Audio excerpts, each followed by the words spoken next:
Alison Armstrong, who puts on these seminars trying to help women develop better relations with men. And she released this talk on seasons in a man's life.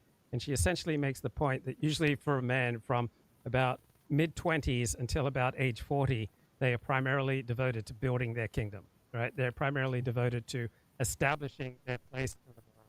Then after 40, they start having more room for their children, for participating in the community, for other concerns aside from building their kingdom.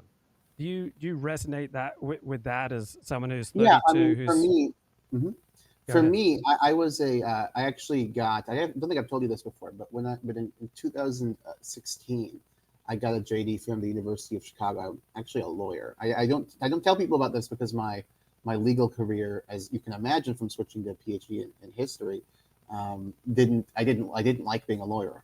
But I was did go to a good school, did well, and was on the law review at U of Chicago in point of fact. But uh, so yeah, I don't know how I got on that tangent, but in terms of what this woman said, I think that's correct. I want to basically carve out my place in the world before I settle down with a family and become more other oriented, if you will. Like I think my level of selfishness, at least hope, is higher now than it will be in 5 or 6 years.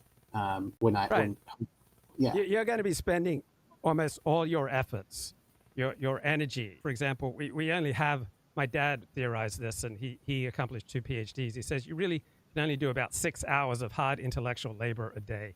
And so you are devoting your prime hours to building your kingdom. Trying to get get myself out there as somebody with a voice on matters that I think I know much more about than average public intellectuals or pundits.